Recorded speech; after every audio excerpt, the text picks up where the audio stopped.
Hey everybody, what's going on? Hexlex here. I got another Master Duel video for you. So, I'm coming to you today with a very different kind of deck than Tearlaments, that's for sure. I do plan on covering Tearlaments quite a bit in this season, and, you know, for pretty much as long as they're meta-relevant, but I don't just want to post the same deck every single day, so I'm still going to try to mix it up here and there. And one of the ways that I was kind of eager to mix it up, especially after I pulled this card from my packs, was I was like, yeah, let's try Melffy Spright. Why not? Melffy Spright looks like fun, and after playing the deck, this is a cool deck. I really like Melffy Spright. Yeah, this is like maybe even quickly becoming one of my favorite Spright variants. I think I might even like this more than, like, I think any of them, honestly. This build's a lot of fun. It might, on the surface, seem like, oh, we're taking, like, this just worse archetypes of Melffys and just, like, jamming sprites into them to make them better. But I think Melffys do actually offer enough unique support that's, like, on par with other packages that, you know, I wouldn't consider it inferior in any way. I do think it is a very valid, you know, variant in its own right, Melffy Spright. So, this deck definitely has a lot of cards you've probably not seen before, so we're going to be talking about them in a good bit of detail here. So, as far as the Melffys themselves go, the new ones that really honestly boosted the power of the archetype, it's mainly going to be Melffy Wally. All the Melffys, for those who are not familiar with them, they all have effects where if your opponent normal or special summons a monster or declares an attack, you can bounce the Melffy monster back from the field to your hand and then get some kind of an effect. They also all have the effect where during your end phase, you could just special summon them from your hand. So, the playstyle, you know, you end your turn, you summon a bunch of Melffys from your hand, and then as your opponent is playing your turn, or their turn rather, you're able to use your Melffys as various pieces of disruption. They don't disrupt in and of themselves, but they all facilitate some kind of summoning or searching that will allow us to disrupt. So, Melffy Wally, when your opponent summons or attacks, can special summon 2 Melffy monsters from your deck with different names from each other, which is obviously pretty good. But honestly, a lot of the package that you need is really already here. There were actually a couple of new additions that are even more impactful than the Wally. It's funny, the Wally, as good as it is, I might even cut down to 2 copies, because, like, this card you really don't need. It looks really insane on paper, and is very good support. It's, like, the best, probably, individual Melffy card, but some of the other new support is actually what really makes this deck super impactful. The Melffy Pinny, I believe this is new anyway. So this one's actually a little bit different. This is unique from all the other Melffy monsters. For one, that it's a tuner.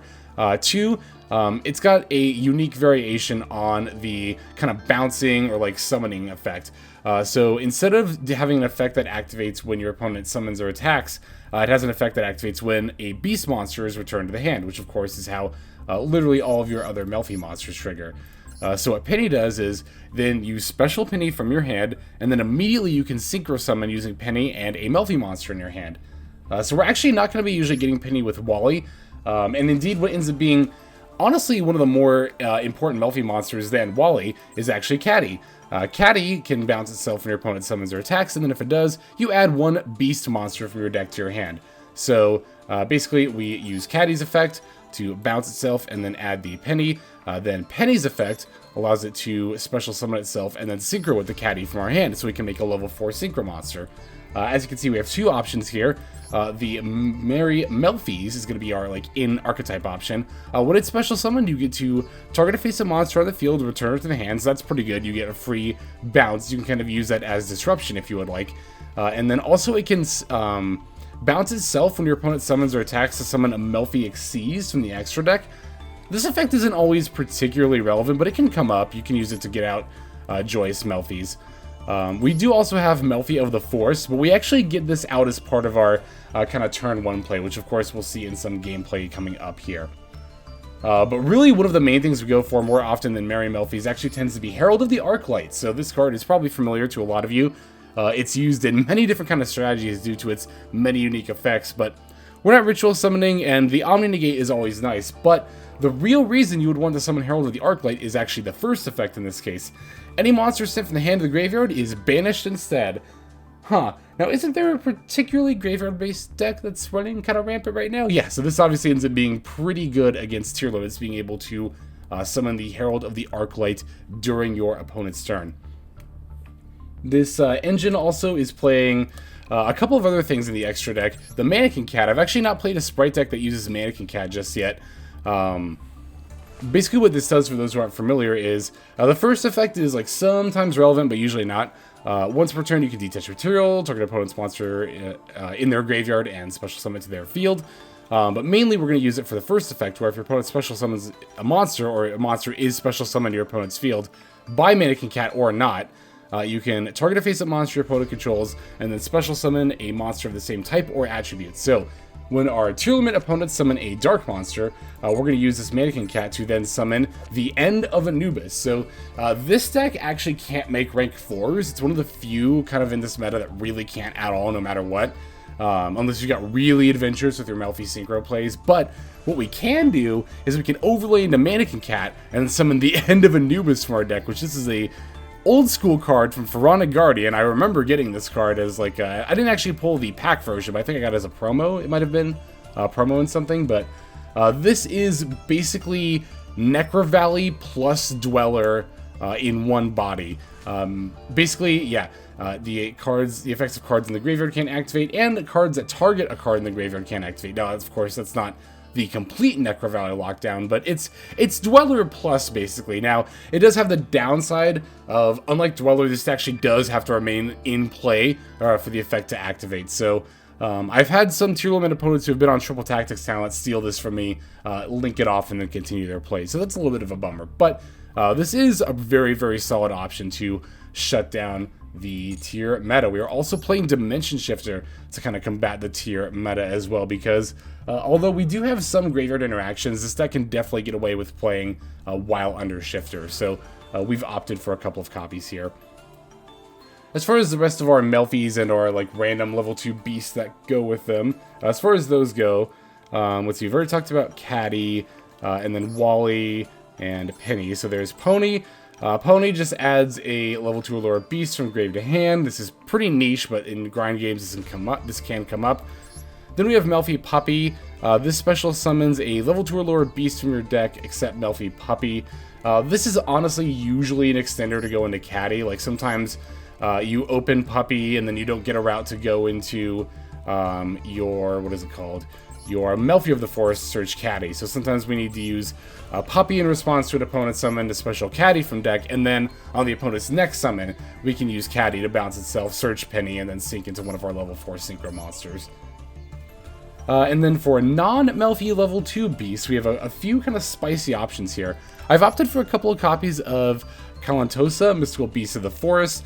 This is just plain and simple. If it's summoned by a beast monster effect, you can just pop a card on the field.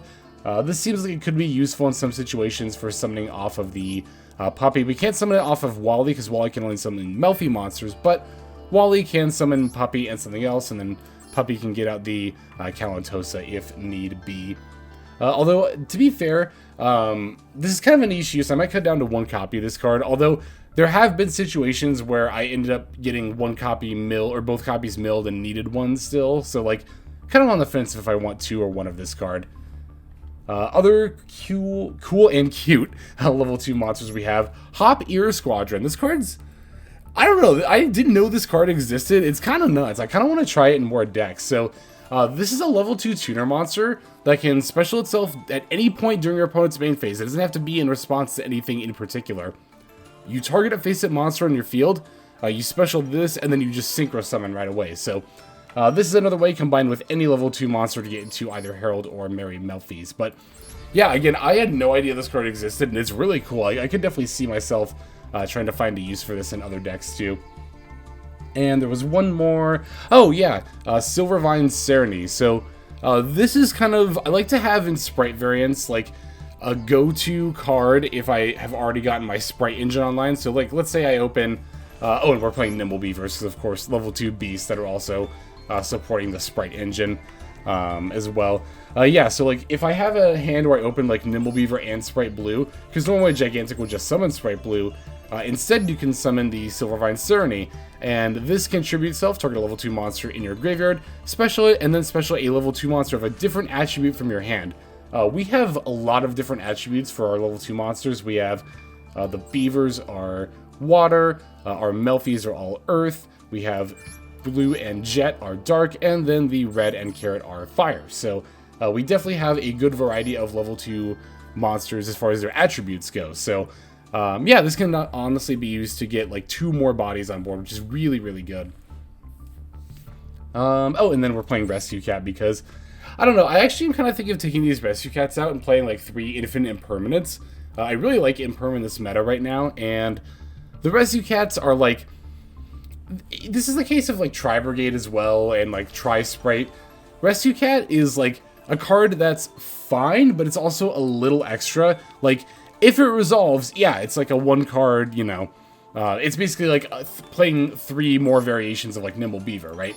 It's a 1 card, get 2 level 2 monsters, but it does suffer a lot of weaknesses that Nimble Beaver doesn't. If this gets negated, you know, it has to send itself to the graveyard as a cost, so you're not going to have a body left on the board. And even if you would, it's not level 2. That's the other kind of big problem, is that, like, if Beaver gets Veilored, Impermed, or Ash, whatever, you at least still have a level 2 monster on the board against Special Spright. Not the case with Rescue Cat. So, I don't know. Honestly, I put it in because I'm like, I have the playset, so I might as well. But this is definitely not needed. So, if you really want to try this Spright variant, and you're kind of turned off by the idea of Rescue Cat, don't be. You don't need it. Really, the only, like, unique to this deck Ultra Rares you would really need are the Dimension Shifters if you want to play those, this is also optional. It's probably ideal in this meta, but it's not required. But it's literally just the 2 Melffy Xyz monsters, and honestly, Joyous Melffys, the one from the latest pack, you don't even really need this one. This is like, I have this in here just in case it comes up, but or like, there are some cases where, yeah, you can like use the Merry Melffys to summon this, but the only Melffy Xyz monster you really need is Melffy of the Forest, and honestly, I could even see myself cutting Joyous Melffys for a second Melffy of the Forest. This list, I did a little bit of research to kind of find, you know, everything about it, like all the combos and potential plays and what people were playing, but I did kind of like throw together this list based on an amalgam of, I guess that's what all my builds are, just like an amalgam of my research. Holy moly, I've been ranting about this deck a lot longer than I usually do about these decks, but to be fair, I think this one had a decent bit to explain. So, that's kind of the deck breakdown itself. I think we're going to forego just counting. No, you know what? I do it all the time. Let's go ahead and list off all the cards, especially because we have some unique ones. You might not know what they are just based on the art. So, we'll go ahead and list off all the cards, and then we'll get some gameplay. So, we are on 3 Maxx, 2 Kalantosa, Mystical Beast of the Forest, 3 Nimble Beaver, 1 Hop Ear Squadron, 1 Melffy Catty, 2 Melffy Puppy, 1 Melffy Pony, 1 Silvervine Serni, 3 Spright Blue, 3 Spright Jet, 1 Spright Red, 1 Spright Carrot, 3 Melffy Wally, 1 Melffy Pinny, I say Penny, I don't know, 3 Ash Blossom and Joy Spring, 3 Rescue Cat, 1 The End of Anubis, 2 Tearlament, oh my god.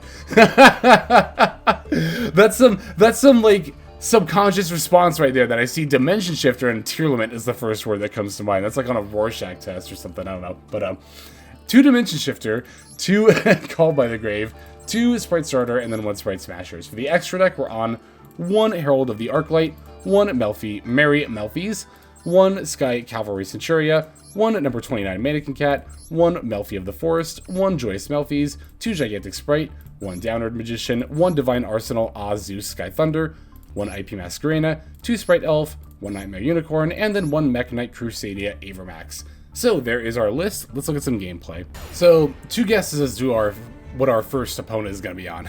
Yep, they are on Tearlaments. So we are definitely packing a lot of ways to counter the Tier matchup. So this matchup has been, in my experience so far, which has been a very limited experience to be fair, but it's pretty 50-50 so far. I don't know. It definitely depends on like how hard they can go off in their opening hand, and obviously who goes first. But I don't think it's like so far out there that like I think most of the time you go first, you should reasonably expect to win against Tearlament with this deck. So And, you know, with the right opening hand, a decent amount of time going second as well. So I'm kind of glossing over the first part of our plays here because so far we're really not doing anything different than normal Spright plays would, right? We've just summoned Nimble Beaver, gone for Gigantic, Special Blue, gotten the, we already had, what was it, Jet, I believe, so we already had Blue, so we went for Jet and got the Red as well, adding Smashers. Like I said, just basically setting stuff up here. We're then going to go into the Spright Elf and use Spright Elf's effect to bring back the Blue. But here's where we're going to deviate a little bit from a normal Spright play. Rather than go for IEP, I'm going to overlay these and go for Melffy of the Forest. Now we activate Melffy of the Forest effect, detaching the Jet. I do want to detach specifically Jet. Adding Catty, I'm going to set Smashers, and now during the end phase, I can special summon my Melffy Catty, as well as this Melffy Wally, because I happen to have one in hand. So yeah, we get to set up the Catty here. I'll get to show you how these plays work. Opponent's going to start with a Scream, followed up by an Instant Fusion. I actually really would have preferred them to follow up with a normal summon first, so that way I can get Catty off a little bit sooner, but we'll take an Instant Fusion as well. Or by sooner, I mean before Kikalos comes out. That said, I am going to chain the Spright Elf in response. I actually want the Jet on the field in case I need to Smashers the Kikalos at any given point. That is going to be my kind of plan to deal with it, is to just Smashers it. That aside from also using my Melffy of the Forest effect, this is actually an interaction I didn't really talk about during the deck profile, is that when Catty bounces herself to the hand, we actually get to, when we have Melffy of the Forest on the field, negate the effects of one of our opponent's monsters and stop them from attacking. So that's very relevant against the Kikalos here. Now, this is what I was talking about earlier. Our opponent summoned a monster. We're going to bounce the Catty to our hand, and we're adding the Melffy Pinny to our hand. We also get to instantly add the starter off of Jet as well. Opponent did mill a Kelbeck plus a Keldo, which would normally be pretty nasty if we weren't about to disrupt them with the Herald of the Arclight. So we're on a new chain link at this point. Opponent's going to start by proccing the Kelbeck effect, and then I'm going to respond with Melffy of the Forest, you know, to target the Kikalos to both, again, negate it and also ensure that it can attack. Opponent's going to Herald the Orange Light my Melffy of the Forest. Doesn't matter at all. I'm actually not worried about it, because that means they're not heralding my Melffy Penny, which is the thing I actually really want to resolve. So Melffy Penny is going to summon itself and then immediately Synchro Summon. It's all one effect, so we Synchro with the Catty, and we're going to drop the Herald of the Arclight. Now my opponent's Orange Herald can resolve its effect. Again, I don't care. Melffy the Forest is destroyed. And now the Kelbeck is going to banish instead of send to the graveyard. And then as you can see, that's going to be... I was going to show off what we banished, but it doesn't really matter. And then my opponent just immediately concedes at that point. So that is what an ideal tier limit game looks like. And we actually still had the Spright Red and Face Down Called by the Grave. Or not Called by the Grave, it was Spright Smashers as disruption as well. So even if our opponent had more plays or decided to keep going, we definitely still would have had more follow-up for them. So yeah, like I said, that's an ideal Melffy's turn 1, especially versus Tearlaments. And that's a brief glimpse into just how well this deck can effectively counter it. But we, of course, have more games to look at, so let's go straight into the next one here. Would you be surprised if I said we're playing against Tearlaments again? I would certainly hope not. We are. And this duel is going to be a bit more of a back and forth than the last one was. Our opponent's actually going to get to go first this time. Let's take a look at our opening hand. We did get both Maxx and Dimension Shifter, so that's definitely ideal. I am going to wait until my opponent activates an effect that sends cards to the graveyard, like this Foolish Burial Goods, before I Dimension Shifter. I decided to throw out the Maxx here as well. I will say that's very likely a misplay. My main motivation for doing so was like, okay, if they summon Baguska, I want to cycle this Maxx for another card. But that was very, very, very short-sighted. What I should have done was held it to potentially, not necessarily lock them down, but to potentially, you know, get some advantage when they play on their next turn. So that was definitely a misplay on my part. Don't do this when you actually play the deck. Dimension Shifter by itself is definitely enough here. Because even the Solic, or they were going to send a Solic, but ended up sending a Call by instead. But yeah, they're going to just have to set 2 cards and a monster and then pass here. Now, I actually don't really have any proactive plays here. I just have to set Call by, but during the end phase, I do get to special summon Melffy's Puppy and Wally, both of which get to special summon, well, Wally summons Melffy monsters, and then Puppy summons a level 2 Aurora Beast. When the opponent summons their attacks, of which my opponent did neither. That's actually fine, though, because I end up top decking the Spright Blue. That does seem like a lucky top deck. When you think about it, I had 3 blue, 3 jet, and 2 starters top deck off of I think it was 33 cards, so that's about 1 in 4 chance to top deck a very relevant play. Even if I didn't top deck one of those, I could always just link these Melffys off into Elf, and then use Elf to bring back one of them, overlay into Gigantic, and then continue my plays from there. So my opponent's got a Call by the Grave for this Wally that my Elf is targeting. That's totally fine. I was just going to use the Wally as a material anyway, so I don't care at all that it's getting banished. I think a lot of people read Wally and they see the like special summon 2 Melffy monsters from the deck and they assume it's like really threatening. But like I said during the deck profile, Wally just doesn't, it's not bad by any means, but it's not important to your combos. You don't need it to actually like do the plays that really matter. It's just kind of a nice additional game piece to have. So yeah, here, my opponent's got the Imperm. I'll use the Carrot in response. Gonna special summon a Spright Red from my main deck, because I don't really have too much else. I don't have a level 2 monster in hand to get off the Sunvine. And I want to talk about this for a second. So I passed on the Red and Carrot, but when I was actually playing this duel, this definitely required a lot more thought on my end. Because there was a lot of different things I could have done here. Like, I could have made a Spright Elf. Since I know I'm playing against TEARLAMENTS, I could have made number 29 Mannequin Cat, rather. I always call it Mannequin Cat. You'd think that would be like the more, I don't know, that sounds like a more Yu-Gi-Oh name, but whatever. I could have summoned number 29 because I know they are specifically on what is it called? Why am I blanking on it? Oh, this is also when I was testing some more synchro options, the extra deck.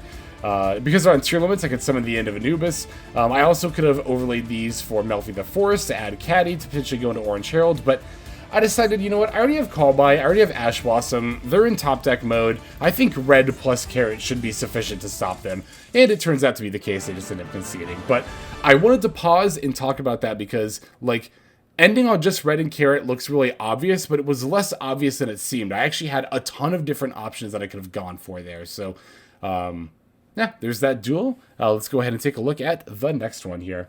Alright, so this time I'm actually playing against an anti-TEARLAMENT deck. I'm playing against a Watt anti-TEARLAMENT deck, and this person's gone full out. They have Macro, they have Die-Fi, they have DD Crow, they have Dimensional Fortress Weapon, which is a monster that says while it's on the field, cards can't be sent from the deck to the graveyard. I think it's a bit of a meme, but you know, whatever floats my opponent's boat.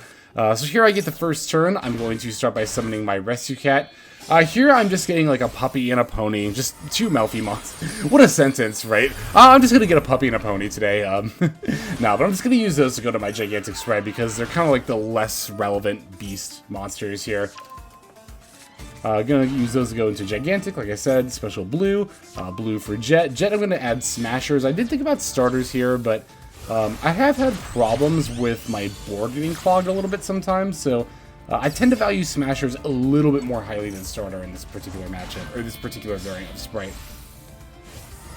It's all situationally dependent, of course. Here I actually think I could have gotten Starter and it would have been fine. But I am going to make number 29 Mannequin Cat. Normally I would just go for Melffy of the Forest here, but I actually already opened my Melffy Catty in my hand, so I don't need to. I can just go for the Mannequin Cat instead. My opponent does have a Lava Golem, very annoying, but it does also proc my Melffy monsters, so we do have that going for us here. Opponent's going to Imperm the Wally. This is once again a case of the opponent assuming Wally is the more important one, but really I would like to go for Catty in order to go for my Herald of the Arclight here. Now, it turns out this is a matchup where Herald of the Arclight doesn't really shut our opponent down, but I wasn't 100% sure of that at this point. I did know the matchup was going to be, you know, when they dropped Lava Golem, I was like, okay, it's probably not Tearlament, but maybe Herald of the Arclight is still, I mean, again, it's an Omni Negate if nothing else, so they end up actually going with a combination of Messenger of the Peace and Macrocosmos to try to lock me down. But we can play Interdimensional Shifter, so we can definitely play under Macrocosmos for this turn. And this Messenger of the Peace we can just go ahead and get rid of with these Spright Smashers. So I'm not really concerned about anything my opponent's got here. Gonna keep this Herald of the Arclight up just in case one of these last 2 cards does happen to be a relevant hand trap. But I know they can't Max see me because they have Macro up and they didn't get priority past them at any point. So I was very reasonably confident that my opponent didn't have anything really threatening here. I'm going to overlay these into the Gigantic Spright, the Elf, and the Wally. They're going to move to battle phase now. I'll battle with the blue first, and then I'll use Smashers to banish it and the Messenger of Peace. That's a pretty easy lethal on board because I still have the Lava Golem my opponent gave me, as well as the 3200 Gigantic Spright, in addition to the Spright Jet and the Herald of the Arclight. And that's going to be all she wrote for that one. We do still have one more duel to take a look at. Let's dive straight into it. For our last game here, we are going to find ourselves yet again against TEARLAMENTS. Again, to probably nobody's surprise. But I am, of course, glad that I get to show just how effective this deck can be against TEARLAMENTS as well. So here, funnily enough, we open Maxi and Dimension Shifter, but we're going first. So the Dimension Shifter's not really going to do us any good here. We did open Nimble Beaver, though, so that is enough to go for our main combo line here. Going to use the Nimble Beavers to go into the Gigantic Spright. Using Gigantic Spright's effect to summon the Spright Blue, and then Jet, and then from there, of course, Elf. And after that, you can go for Melffy of the Forest or Mannequin Cat. Obviously, in a vacuum, Melffy of the Forest is better to go for, but this game I actually don't remember off the top of my head if I did end up trying to go for Mannequin Cat. Let's find out. Yep, going to use the Elf here on, yeah, Nimble Beaver, doesn't really matter.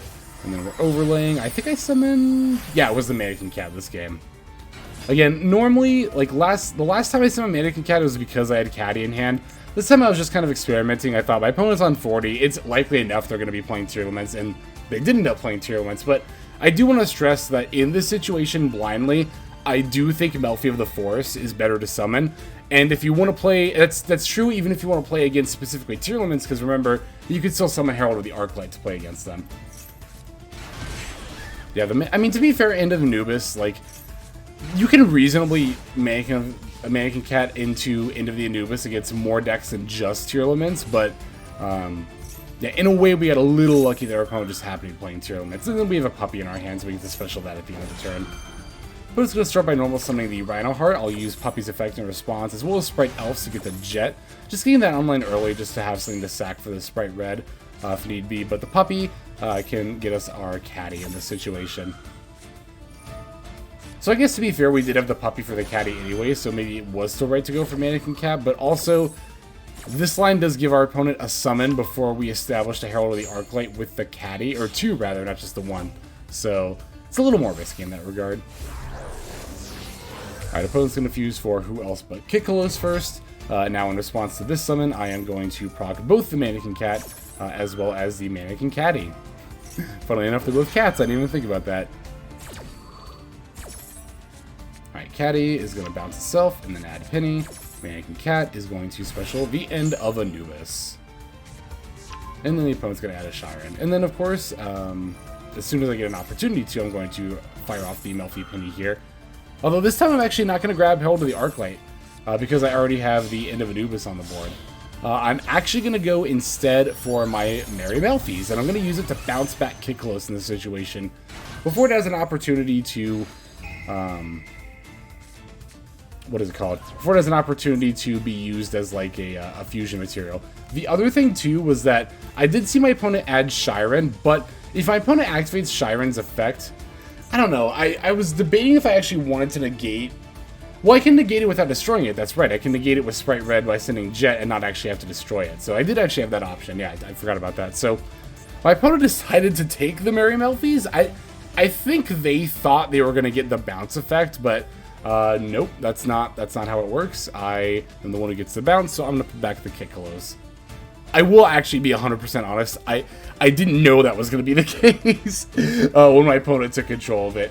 I do think that was a little greedy of my opponent. I thought they were going to take the End of Anubis and try to link it away, which has happened to me in other games where TEARLAMENT players have triple tactics talented me. In that case, they would still need to have another monster, but they don't have a normal summon. But they do have the Shiren, but again, I can negate that. So maybe they just didn't have another play, I don't know. But either way, they're just going to concede at that point.